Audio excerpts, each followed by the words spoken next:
स्वागत है आपका दोस्तों बिहार न्यूज में। मैं हूं फिरदौस गनी और आप देख रहे हैं केडीवी लाइव।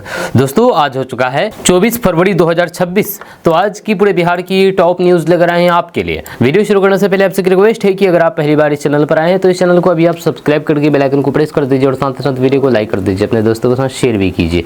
तो चलिए चलते हैं आज की खबरों की ओर।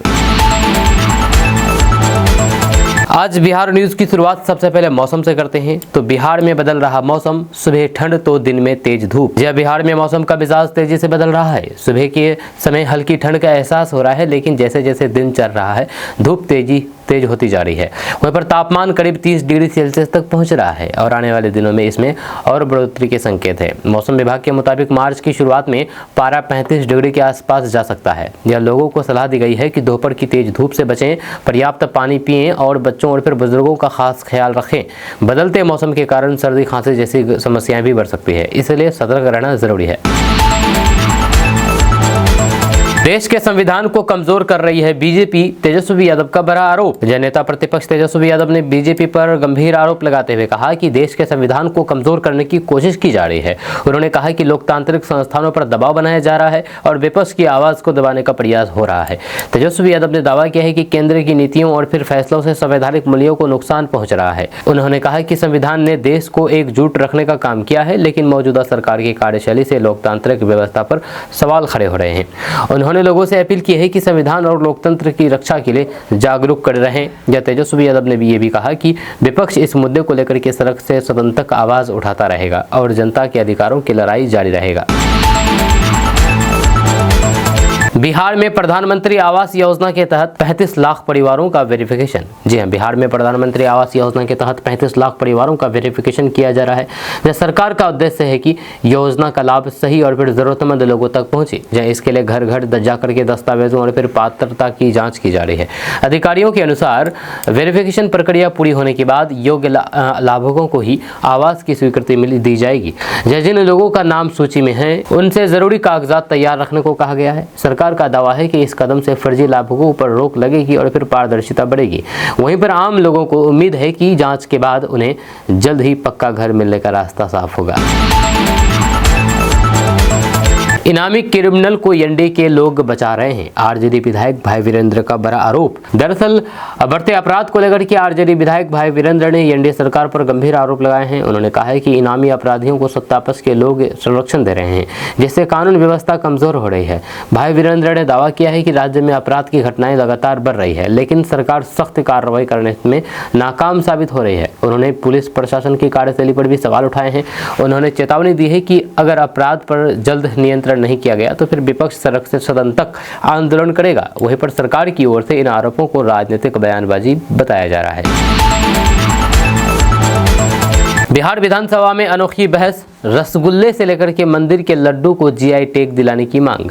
जी हां, बिहार विधानसभा में इस बार एक अनोखी बहस देखने को मिली है। सदन में रसगुल्ले और फिर मंदिर के लड्डू जैसे पारंपरिक उत्पादों को जीआई टैग दिलाने की मांग उठी है। विधायकों का कहना था कि इससे बिहार के स्थानीय उत्पादों को राष्ट्रीय और फिर अंतर्राष्ट्रीय पहचान मिलेगी। विधायकों ने तर्क दिया है कि जीआई टैग मिलने से इन उत्पादों की ब्रांड वैल्यू बढ़ेगी और कारीगरों और फिर व्यापारियों को सीधा फायदा होगा। साथ ही नकली उत्पादों पर भी रोक लगेगी। सरकार से मांग की गई है कि ऐसे पारंपरिक और फिर धार्मिक महत्व वाले उत्पादों की सूची यानी कि लिस्ट तैयार करके केंद्र सरकार को प्रस्ताव भेजा जाए ताकि बिहार की पहचान और मजबूत हो सके। विधायक फंड बढ़ाने की मांग, बीजेपी विधायक बोले हम साड़ी बांटने वाले नहीं। जब बिहार में विधायक फंड की राशि को लेकर की सियासत तेज हो गई है। एक बीजेपी विधायक ने कहा कि दूसरे राज्यों में विधायक फंड 5 करोड़ रुपए तक है, जबकि बिहार में ये कम है। उन्होंने फंड बढ़ाने की मांग की है। विधायक ने कहा कि विकास कार्यों के लिए पर्याप्त राशि जरूरी है। उन्होंने ये भी कहा कि उनका काम सिर्फ प्रतीकात्मक चीजें बांटना नहीं बल्कि क्षेत्र में ठोस विकास करना है। उनका कहना है कि सिर्फ राशन बांटना ही काम नहीं है, बल्कि जो ठोस काम है उसको वो होना चाहिए। इस बयान के बाद राजनीतिक हलकों में चर्चा तेज हो गई है। विपक्ष ने इसे सरकार के अंदरूनी मतभेद से जोड़ करके देखा है, जबकि समर्थकों का कहना है कि ये विकास को लेकर के उठाई गई जायज मांग है। बक्सर भागलपुर कॉरिडोर का अहम हिस्सा बनेगा नया एक्सप्रेसवे। जहां बिहार में बक्सर भागलपुर कॉरिडोर को लेकर के बड़ी तैयारी चल रही है। इस कॉरिडोर का मुख्य हिस्सा एक नया एक्सप्रेसवे बनेगा, जिससे राज्य के कई जिलों के बीच सफर तेज और आसान हो जाएगा। परियोजना के तहत 2 बड़े पुल भी बनाए जाएंगे, जिससे गंगा और फिर अन्य नदियों के पार आवागमन में सुविधा मिलेगी। अधिकारियों के मुताबिक इससे व्यापार, परिवहन और रोजगार के नए अवसर पैदा होंगे। सरकार का दावा है कि ये एक्सप्रेसवे बनने के बाद पूर्वी और फिर पश्चिमी बिहार के बीच कनेक्टिविटी मजबूत होगी और विकास की रफ्तार तेज होगी। एप्स्टीन फाइल के नाम पर साइबर ठगी, बिहार में भी अलर्ट। एप्स्टीन फाइल के नाम पर साइबर ठग लोगों को निशाना बना रहे हैं। बिहार में भी इस तरह के मैसेज और लिंक भेज करके लोगों का निजी डाटा चुराने की कोशिश की जारी है। जहां वहीं पर ठग फर्जी लिंक भेज करके लोगों को क्लिक करने के लिए उकसाते हैं, जिसके बाद उनके बैंक डिटेल और फिर निजी जानकारी चोरी हो सकती है। जब पुलिस और साइबर सेल ने लोगों को सतर्क रहने की सलाह दी है। जब प्रशासन ने अपील की है कि किसी भी अनजान लिंक पर क्लिक ना करें और संदिग्ध मैसेज की सूचना तुरंत साइबर हेल्पलाइन पर दें, ताकि समय रहते कार्रवाई की जा सके। एथेनॉल प्लांट और मक्के की कीमत पर सदन में गरमाई बहस। जहां बिहार विधानसभा में एथेनॉल प्लांट और फिर मक्के की कीमत को लेकर के जोरदार बहस हुई है। एक विधायक ने कहा कि किसानों का अनाज 16 रुपये प्रति किलो भी नहीं बिक पा रहा है, जिससे वह भारी नुकसान हो रहा है। विधायक ने सवाल उठाया है कि जब बिहार में एथेनॉल उद्योग को बढ़ावा दिया जा रहा है, तो फिर किसानों को उनकी फसल का उचित दाम क्यों नहीं मिल रहा है। उन्होंने सरकार से समर्थन मूल्य और फिर खरीद व्यवस्था मजबूत करने की मांग की है। वहीं पर सरकार की ओर से भरोसा दिलाया गया है कि किसानों के हितों की रक्षा के लिए जरूरी कदम उठाए जाएंगे और फिर एथेनॉल नीति के विकास को किसानों को दीर्घकाल में फायदा होगा। 2030 तक विकसित राज्यों में शामिल होगा बिहार, वित्त मंत्री ने किया बड़ा दावा। जब विधानसभा में वित्त मंत्री ने दावा किया है कि बिहार 2030 तक देश के विकसित राज्य में शामिल हो जाएगा। जब उन्होंने कहा है कि सरकार बुनियादी ढांचे, शिक्षा व्यवस्था और फिर उद्योग पर तेजी से काम कर रही है। वित्त मंत्री ने बताया है कि निवेश बढ़ाने, रोजगार सृजन और फिर कृषि सुधारों पर विशेष जोर दिया जा रहा है। जब बजट में भी विकास योजनाओं के लिए पर्याप्त प्रावधान किए गए हैं। उन्होंने विश्वास जताया है कि मौजूदा नीतियों और फिर योजनाओं के सही क्रियान्वयन से बिहार तेजी से आगे बढ़ेगा और विकास की नई ऊंचाइयों को छुएगा। किसानों के लिए बड़ी खुशखबरी, बिहार सरकार की 4 योजनाओं पर भारी सब्सिडी। दरअसल बिहार सरकार ने किसानों के लिए 4 अहम योजनाओं पर भारी सब्सिडी देने की घोषणा की है। इन योजनाओं के जरिए खेती से जुड़े उपकरण, सिंचाई साधन और फिर आधुनिक तकनीक अपनाने में किसानों को आर्थिक मदद दी जाएगी। सरकार का कहना है कि इन योजनाओं का लाभ उठा करके किसान अपनी लागत घटा सकते हैं और उत्पादन बढ़ा सकते हैं। आवेदन प्रक्रिया को आसान बनाया गया है, ताकि उत्पाद से ज्यादा किसान इसका फायदा ले सके। जब वहीं पर अधिकारियों ने बताया है कि पात्र किसान निर्धारित पोर्टल या फिर कृषि विभाग के कार्यालय के माध्यम से आवेदन कर सकते हैं, जहां इससे लाखों किसानों को सीधा आर्थिक लाभ मिलने की उम्मीद है। बिहार एनडीए में शराबबंदी पर विरोध तेज, कुशवाहा के विधायक ने जताई नाराजगी। दरअसल बिहार में शराबबंदी कानून को लेकर के एनडीए के अंदर ही विरोध की आवाजें तेज हो गई है। उपेंद्र कुशवाहा की पार्टी के एक विधायक ने कहा है कि इस कानून से कई तरह के समस्याएं पैदा हो रही है और नुकसान हो रहा है। विधायक का कहना है कि सख्ती के बावजूद भी अवैध शराब का कारोबार बंद नहीं हुआ है, जबकि आम लोगों और फिर छोटे व्यवसायियों को परेशानियों का सामना करना पड़ रहा है। इस बयान के बाद राजनीतिक हलकों में चर्चा शुरू हो गई है। अब देखना होगा कि सरकार इस विरोध पर क्या रुख अपनाती है और शराबबंदी कानून में कोई बदलाव होता है या नहीं। मैथिली ठाकुर के बयान पर मचा बवाल, राजनीति में घमासान। दरअसल लोक गायिका मैथिली ठाकुर के एक बयान को लेकर के बिहार की राजनीति में घमासान बच गया है। जी हां, उनके बयान के बाद विभिन्न राजनीतिक दलों के नेताओं ने तीखी प्रतिक्रिया दी है और इसे लेकर के आरोप प्रत्यारोप शुरू हो गया है। कुछ नेताओं ने उनके बयान को आपत्तिजनक बताते हुए आलोचना की है, जबकि समर्थकों का कहना है कि बयान को तोड़ मरोड़ करके पेश किया गया है। सोशल मीडिया पर भी इस मुद्दे को लेकर के बहस तेज हो गई है। इस विवाद ने सांस्कृतिक हस्तियों और फिर राजनीति से रिश्ते पर भी सवाल खड़े कर दिए हैं। 5 टन उच्च गुणवत्ता वाला मिथिला मखाना चीन को निर्यात। दरअसल मिथिला का मशहूर मखाना अब अंतर्राष्ट्रीय बाजार में अपनी पहचान मजबूत कर रहा है। हाल ही में 5 टन उच्च गुणवत्ता वाला मखाना चीन की एक कंपनी को निर्यात किया गया है। जब विशेषज्ञों का कहना है कि मखाने की बढ़ती मांग से किसानों को बेहतर दाम मिलने की संभावना है। इससे स्थानीय किसानों और फिर व्यापारियों को आर्थिक मजबूती मिलेगी। वहीं पर सरकार और फिर कृषि विभाग का दावा है कि निर्यात बढ़ने से मिथिला क्षेत्र की अर्थव्यवस्था को नई गति मिलेगी और आने वाले समय में और बड़े ऑर्डर मिलने की उम्मीद है। परिमार्जन को प्राथमिकता दें, विजय कुमार सिन्हा ने कर्मचारियों से की बड़ी अपील। दरअसल बातें हैं कि बिहार के डिप्टी सीएम विजय सिन्हा ने परिमार्जन यानी कि लंबित मामलों के सुधार और फिर समाधान को सरकार की प्राथमिकता बताया है। उन्होंने कर्मचारियों को भरोसा दिलाया है कि उनकी समस्याओं को गंभीरता से सुना जा रहा है और समाधान के लिए ठोस कदम उठाए जा रहे हैं। विजय सिन्हा ने स्पष्ट कहा कि हड़ताल किसी भी समस्या का अस्थायी समाधान नहीं है। उन्होंने कर्मचारियों से अपील की है कि वे संवाद और फिर सहयोग का रास्ता अपनाएं ताकि व्यवस्था प्रभावित न हो और जनता को परेशानी न झेलनी पड़े। उन्होंने ये भी भरोसा दिलाया है कि सरकार कर्मचारियों के हितों के प्रति संवेदनशील है। परिमार्जन की प्रक्रिया को तेज करके लंबित मुद्दों का निपटारा किया जाएगा ताकि प्रशासनिक कामकाज सुचारू रूप से चल सके और विश्वास का माहौल बना रहे। स्कूलों के पास मांस मछली बिक्री रोकने पर विजय सिन्हा का बड़ा बयान। दरअसल बिहार में स्कूलों और फिर सार्वजनिक स्थानों के आसपास मांस मछली की बिक्री पर रोक लगाने के फैसले पर सियासत तेज हो गई है। इस मुद्दे पर विजय सिन्हा ने कहा कि ये कदम बच्चों और फिर आम लोगों के हित में उठाया गया है। उन्होंने कहा कि स्वच्छता और फिर सामाजिक संवेदनशीलता को ध्यान में रखते हुए ये निर्णय लिया गया है। वहीं पर साथ ही नियमों का पालन सुनिश्चित करने के लिए प्रशासन को निर्देश दिए गए हैं। विपक्ष ने इस फैसले पर सवाल उठाए हैं, जबकि सरकार का कहना है कि ये व्यवस्था और अनुशासन बनाए रखने के लिए जरूरी कदम है। राज्यसभा चुनाव में आरजेडी की नई चाल, 5वीं सीट पर सियासी दांव। दरअसल बिहार में राज्यसभा चुनाव को लेकर के सियासी हलचल तेज हो गई है। खबर है कि आरजेडी ने 5वीं सीट को लेकर के नई रणनीति बनाई है, जिससे मुकाबला और दिलचस्प हो गया है। इस सीट पर जीत हार का गणित तो छोटे दलों और फिर निर्दलीय विधायकों पर टिका बताया जा रहा है। चर्चा है कि एआईएमआईएम प्रमुख असदुद्दीन ओवैसी की पार्टी के रुख से समीकरण बदल सकते हैं। अगर समर्थन मिलता है तो फिर आरजेडी की स्थिति मजबूत हो सकती है, नहीं तो फिर सियासी खेल पलट सकता है।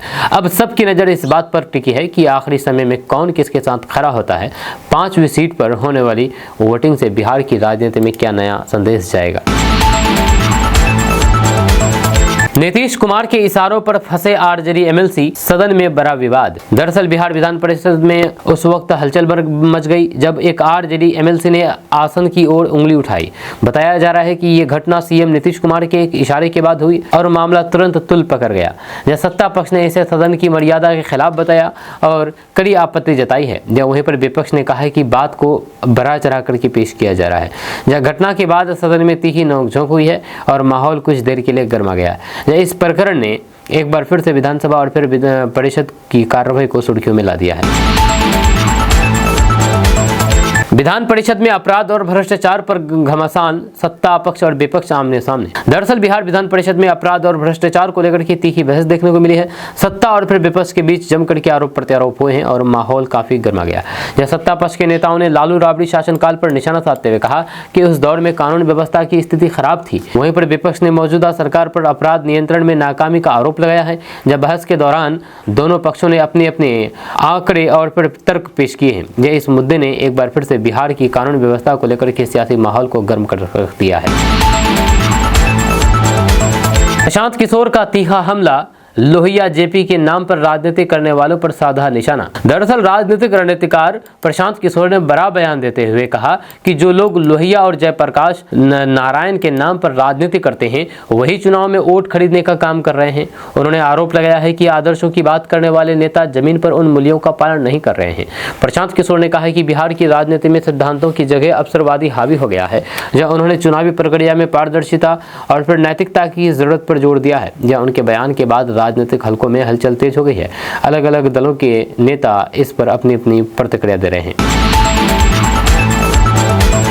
21 साल में बिहार सबसे गरीब और बेरोजगार राज्य बना, तेजस्वी यादव का बड़ा हमला। दरअसल तेजस्वी यादव ने मुख्यमंत्री नीतीश कुमार पर तीखा हमला बोलते हुए कहा कि बिहार का दुर्भाग्य है कि उसे ऐसा नेतृत्व मिला जिसके 21 साल के शासन में राज्य गरीबी और बेरोजगारी में पीछे चला गया है। जहां उन्होंने आरोप लगाया है कि निवेश के मामले में भी बिहार पिछड़ गया है और युवाओं को रोजगार के मामले के लिए बाहर प्लान करना पड़ रहा है।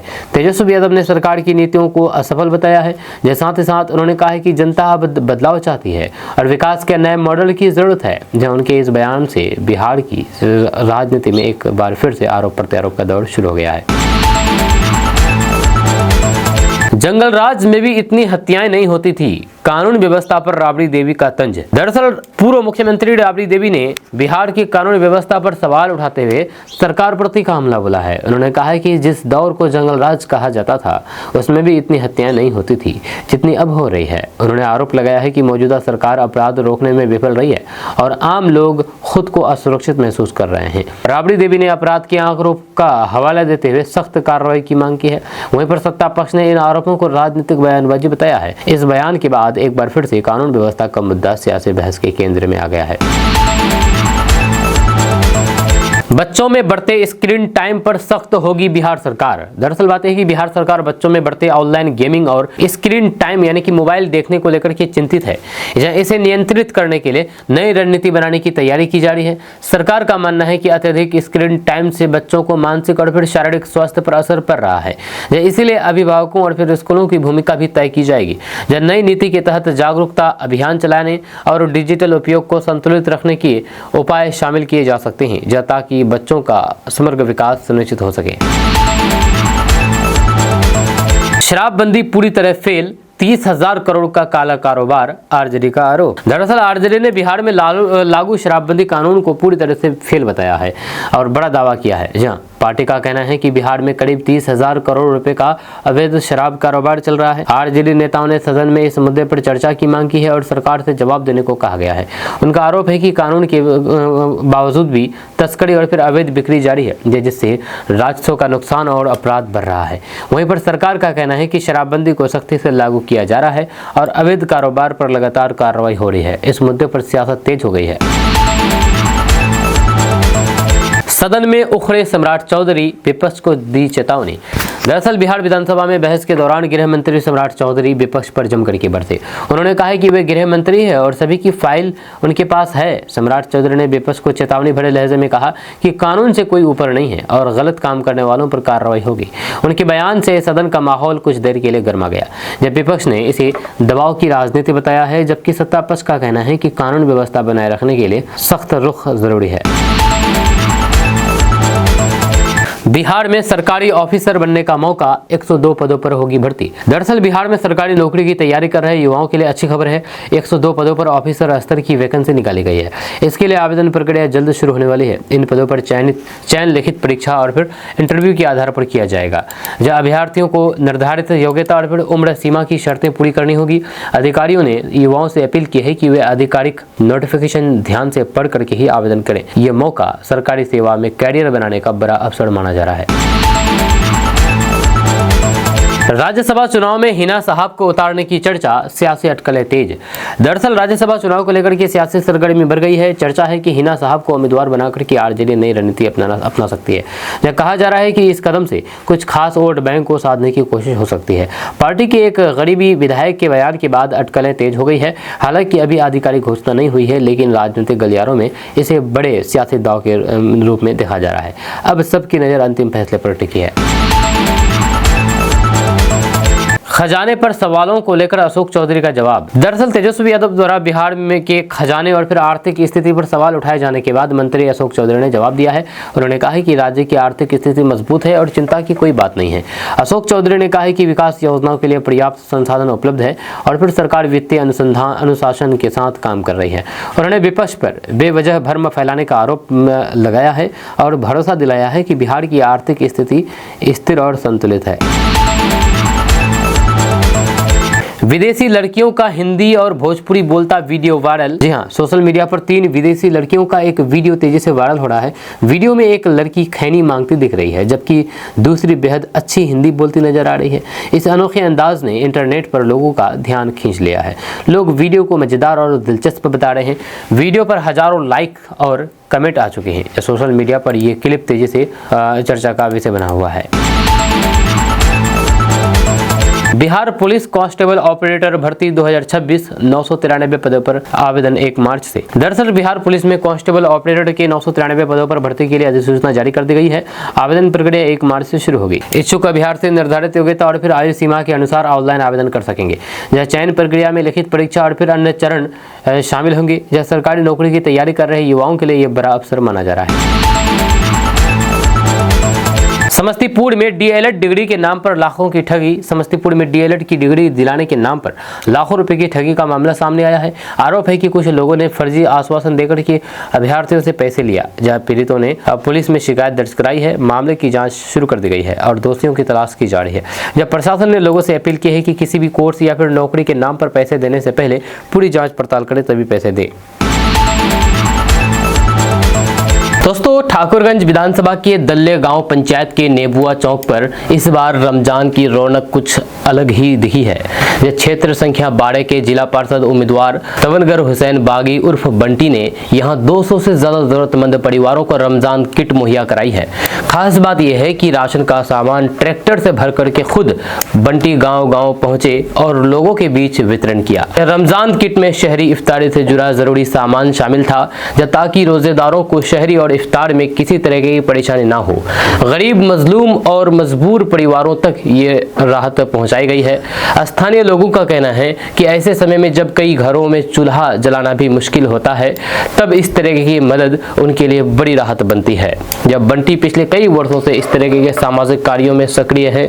रमजान के अलावा ठंड के मौसम में भी वे कंबल वितरण का अभियान चला चुके हैं। जिससे पहले 3 पंचायतों में सैकड़ों जरूरतमंदों को कंबल बांटे गए थे।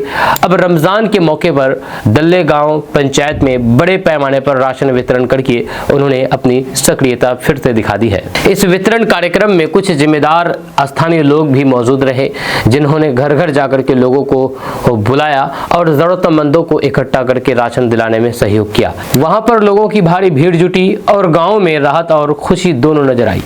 सबसे बड़ी बात यह है कि दल्ले गांव पंचायत के वे गांव भी इस मदद से जुड़े जो नदी के उस पार नेपाल बॉर्डर के पास बसे हैं। वहां तक पहुंचना आसान नहीं है क्योंकि नदी पर पुल नहीं है। जी हाँ, पुल नहीं होने के कारण लोगों को भारी परेशानी का सामना करना पड़ता है आने जाने में।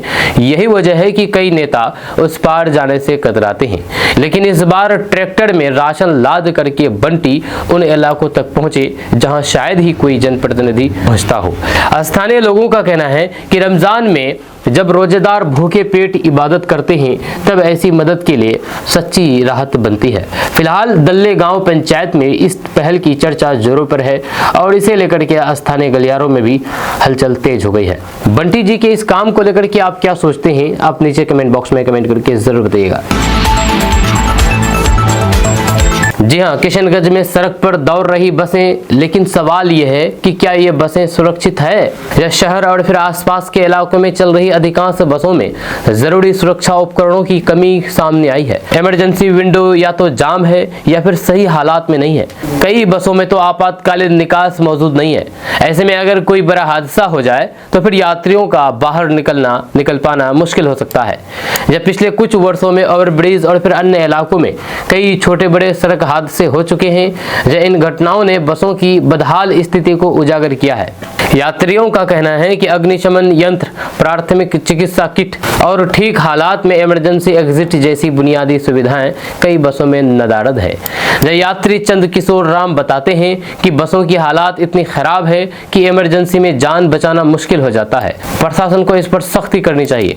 वहीं पर आपको बता दूं कि स्थानीय लोगों का कहना है कि कुछ बस ऑपरेटर लागत बचाने के चक्कर में सुरक्षा मानकों की अनदेखी करते हैं। जब परिवहन विभाग के सूत्रों के मुताबिक बसों का नियमित निरीक्षण नहीं हो रहा है, जिसका फायदा उठा करके कई ऑपरेटर नियमों का उल्लंघन कर रहे हैं। जब विशेषज्ञ राजीव रंजन का कहना है कि अगर नियमित जांच हो और नियमों का सख्ती से पालन कराया जाए तो फिर इस समस्या का काफी हद तक काबू पाया जा सकता है।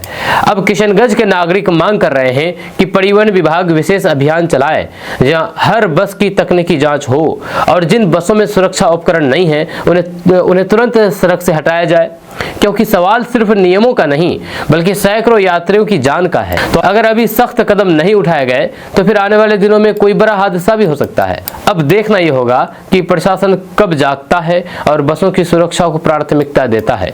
आपका इसके बारे में क्या कहना है? नीचे कमेंट बॉक्स में कमेंट करके जरूर बताइएगा। दोस्तों, बिहार के अगर कोई सरकारी अधिकारी आपसे घूस मांगते हैं, काम करने के बदले में पैसे मांगते हैं, तो आप इन नंबरों पर संपर्क करें। जो नंबर हम आपको बताने वाले हैं, जो तरीका बताने वाले हैं, इन नंबरों पर संपर्क करके आप उसको गिरफ्तार करवा सकते हैं, उसको जेल की हवा खिला सकते हैं। जब भ्रष्टाचार मुक्त ऐसा ही होगा जब आप साथ देंगे। तो हम आपको बताएंगे कि आखिर कौन सा नंबर है जिस पर आप संपर्क करके आप इसकी शिकायत कर सकते हैं और उसको गिरफ्तार करवा सकते हैं।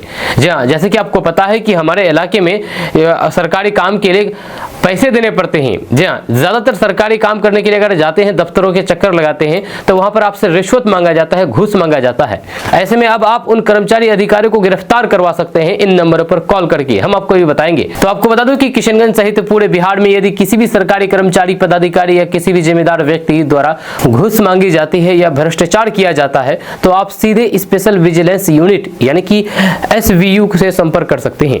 जब भ्रष्टाचार से संबंधित शिकायत के लिए SVU का नंबर है 9031633644, जो ये नंबर है। इसके अलावा और भी नंबर है जो हम आपको बताने वाले हैं। इसके अलावा 7765953261, एक बार इसको हिंदी में बता देते हैं, 7765953261। इससे पहले जो आपको अंग्रेजी में बताए थे उसको हिंदी में अगर बात की जाए तो ये 9031633644। इन नंबरों पर संपर्क करके आप शिकायत कर सकते हैं। और भी नंबर है जो हम आपको बताएंगे। तो सबसे महत्वपूर्ण बात यह है कि सरकार ने एक टोल फ्री हेल्पलाइन नंबर भी जारी किया है। इसका नंबर है 1064 यानी कि 1064। इस नंबर पर कॉल करके आप अपनी शिकायत दर्ज करा सकते हैं।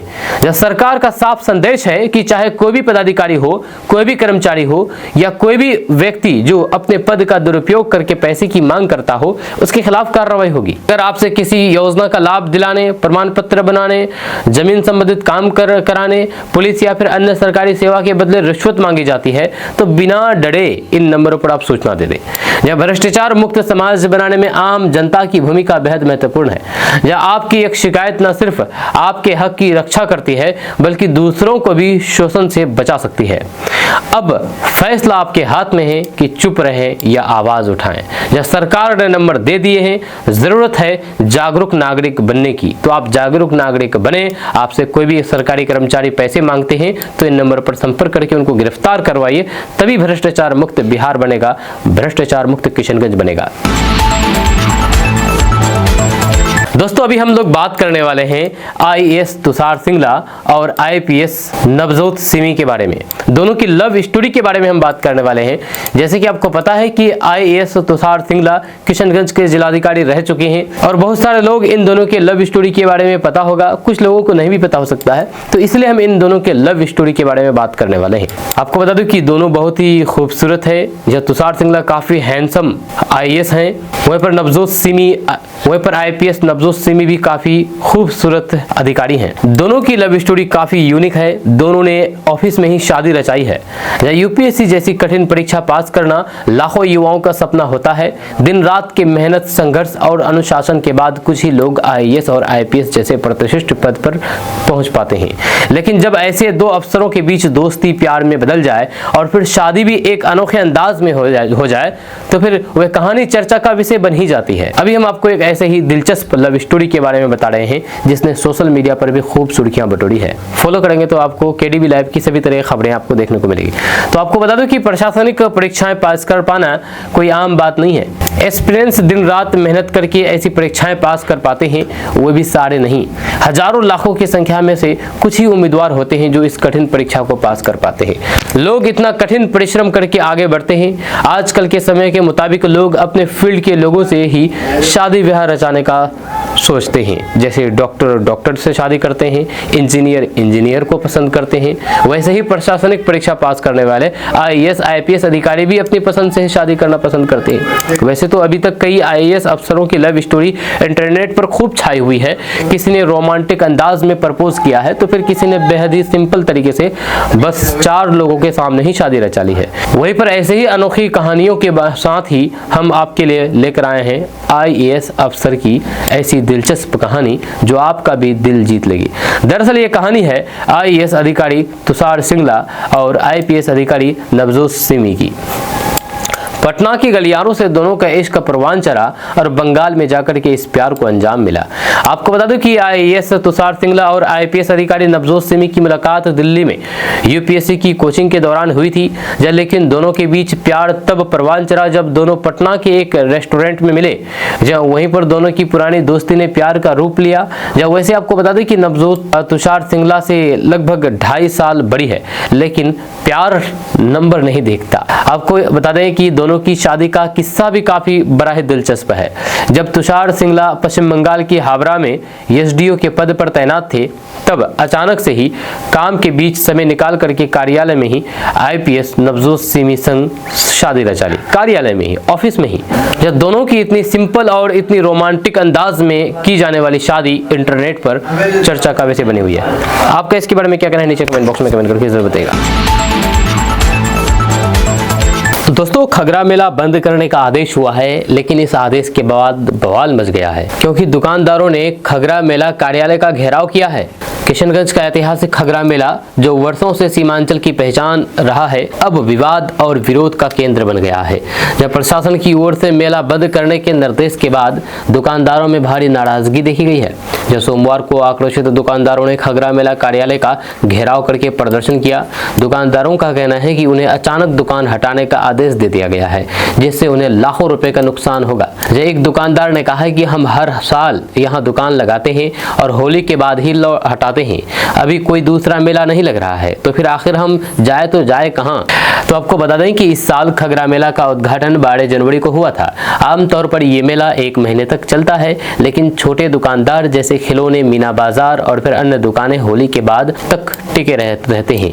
इस साल भी बड़े झूले, मौत का कुआं और फिर सर्कस निर्धारित अवधि में बंद हो चुके हैं, लेकिन छोटे दुकानदार अभी भी मौजूद हैं, जिन्हें अब हटाने का निर्देश दिया गया है। यह खगरा मेला को राजकीय मेला का दर्जा प्राप्त है और फिर ये 140 वर्ष से अधिक पुरानी परंपरा है। ऐसे दुकानदारों का कहना है कि इतिहास और परंपरा को भी ध्यान में रखा जाना चाहिए। मेला आयोजक बबलू साहा ने बताया है कि उन्हें प्रशासन से दुकानें हटाने का आदेश मिला है। हालांकि दुकानदार होली तक रुकने की मांग कर रहे हैं। वहीं पर किशनगंज जिलाधिकारी विशाल राज ने स्पष्ट किया है कि मेले की निर्धारित अवधि समाप्त हो चुकी है, इसलिए हटाने का निर्देश दिया गया है। अब सवाल यह है कि क्या नियमों के पालन के नाम पर छोटे व्यापारियों की रोजी रोटी प्रभावित होगी, या फिर प्रशासन कोई बीच का रास्ता निकालेगा। यह क्योंकि मामला सिर्फ एक मेले का नहीं, बल्कि उन सैकड़ों परिवारों की आजीविका का है, जो हर साल इसी मेला पर निर्भर रहते हैं। अब सब की निगाहें प्रशासन के अगले कदम पर टिकी है। दोस्तों, किशनगंज में एक चौंकाने वाला मामला सामने आया है, जहां पर 1 महीने पहले घर से फरार हुई नाबालिग लड़की मैट्रिक की परीक्षा देने अचानक केंद्र पहुंच गई और वहीं से उनके परिजनों ने उसे ढूंढ निकाला। यह जानकारी के मुताबिक नाबालिग लड़की करीब 1 महीने पहले एक युवक के साथ घर से फरार हो गई थी। परिजनों ने काफी खोजबीन की, लेकिन उसका कोई भी सुराग नहीं मिला। इसी बीच परिजनों को सूचना मिली कि उनकी बेटी शहर के डुमरिया गर्ल्स स्कूल में मैट्रिक की परीक्षा देने पहुंची है। यह खबर मिलते ही परिजन तुरंत सीधे केंद्र की ओर रवाना हुए। जब बताया जा रहा है कि नाबालिग अपने कथित प्रेमी के साथ आखिरी पेपर देकर के बाहर निकल रही थी, तभी परिजनों की नजर दोनों पर पड़ी और उन्होंने मौके पर ही दोनों को पकड़ लिया। तो आपको बता दूं कि घटना की जानकारी मिलते ही परीक्षा केंद्र के बाहर लोगों की भारी भीड़ जुट गई। माहौल कुछ देर के लिए तनावपूर्ण हो गया। जब सूचना मिलने पर पुलिस मौके पर पहुंची और दोनों को हिरासत में लेकर के थाने ले गई। फिलहाल पुलिस पूरे मामले की जांच कर रही है, क्योंकि मामला नाबालिग से जुड़ा है। ऐसे में कानूनी प्रक्रिया के तहत आगे की कार्रवाई की जाएगी। नाबालिग की मां ने कहा कि वे अपनी बेटी को सकुशल घर ले जाना चाहती है और चाहते हैं कि उसे सुरक्षित वापस लाया जाए। जब ये घटना पूरे इलाके में चर्चा का विषय बनी हुई है। जब एक और परीक्षा का माहौल, तो दूसरी ओर पारिवारिक तनाव और कानूनी पहलू। अब सबकी नजर पुलिस की आगे की कार्रवाई पर है कि इस मामले में कानून के अनुसार क्या कदम उठाए जाते हैं। दोस्तों, ईंट की कीमत कम करने को लेकर के बहादुरगंज विधायक तौसीफ आलम एकदम बिल्कुल से अड़ गए हैं। जी हाँ, वो पीछे हटने का नाम नहीं ले रहे हैं इस मुद्दे से। जब चुनाव से पहले इस मुद्दे को उन्होंने जब उठाया था, तो लोग कह रहे थे कि ये चुनावी मामला है, चुनाव तक ये ठंडा हो जाएगा, या चुनाव बाद फिर सब ठंडा हो जाएगा और इस पर कोई बातचीत नहीं होगी। लेकिन बहादुरगंज विधायक चुनाव बाद भी उसी तरह मुखर है जिस तरह से चुनाव से पहले हुआ करते थे। जी हाँ, अब यहाँ तक उन्होंने नंबर भी जारी कर दिया है। सोशल मीडिया अकाउंट फेसबुक पर अगर आप जाएंगे तो देखेंगे कि विधायक तौसीफ आलम ईंट भाटा वाले का नंबर जारी कर दिया है जो साबुडांगे का है, और कह रहे हैं कि यहीं से ईंट खरीदे क्योंकि यहाँ पर सस्ते रेट में ईंट मिलती है, यानी कि 7,000 रुपए प्रति हजार। तो आपको बता दूं कि विधायक तौसीफ आलम ने फेसबुक लाइव के जरिए जनता को संबोधित किया। कल लाइव के दौरान उन्होंने कहा कि निर्माण कार्य करने वाले आम लोगों को ऊंचे दामों पर ईंट खरीदने की मजबूरी झेलनी पड़ रही है। ऐसे में उन्होंने ये पहल शुरू की है कि ताकि लोगों को राहत मिल सके। उन्होंने साफ तौर पर कहा कि अगर आप कम रेट पर ईंट लेना चाहते हैं तो मुझसे संपर्क करें, मैं आपको 7,000 रुपए प्रति हजार ईंट दिलाऊंगा। इसके साथ ही विधायक ने अपने फेसबुक पेज पर आज एक अपने फोटो पोस्ट किया है, और उस फोटो के साथ उन्होंने लिखा कि इलाके की सम्मानित जनता से अनुरोध है कि वे साबुडांगी भट्टा से ही ईंट खरीदें, जहां पर 7,000 में 1,000 ईंट उपलब्ध कराई जा रही है। उन्होंने इसे ईंट के दाम कम कराने की लड़ाई बताया है और कहा है कि यह पहल जनता के सहयोग से आगे बढ़ेगी। जब विधायक की इस घोषणा के बाद क्षेत्र में तरह तरह की चर्चाएं शुरू हो गई है, जहां पर कुछ लोग इसे आम जनता के लिए राहत भरा कदम मान रहे हैं, तो वहीं पर कुछ लोग इसे बाजार व्यवस्था में सीधे दखलंदाजी के रूप में देख रहे हैं। निर्माण कार्य से जुड़े लोगों का कहना है कि अगर वाकई कम रेट पर गुणवत्तापूर्ण ईंट मिलती है तो फिर इससे घर बनाने वाले मध्यम और फिर गरीब परिवारों को काफी राहत मिलेगी। लेकिन सबसे जरूरी बात यह है कि लोग कहते हैं और कहा जा रहा है कि साबुडांगे में जो कम रेट पर ईंट दिया जाता है उस ईंट का साइज बहुत कम होता है। ईंट की साइज कम होने की वजह से वहाँ की जो रेट है वो कम है। ईंट की साइज कम होने की वजह से वहाँ का रेट बिल्कुल कम है, इसी वजह से 7,000 रुपए प्रति हजार ईंट दिया जा रहा है। फिलहाल ये मुद्दा सोशल मीडिया पर तेजी से वायरल हो रहा है और लोगों की प्रतिक्रियाएं भी सामने आ रही है। आने वाले दिनों में ये देखना दिलचस्प होगा कि विधायक की इस पहल से स्थानीय बाजार में ईंट की कीमतों पर क्या असर पड़ता है और क्या अन्य भट्टा संचालक भी दाम घटाने को मजबूर होते हैं या नहीं। आप नीचे कमेंट बॉक्स में कमेंट करके जरूर बताइएगा।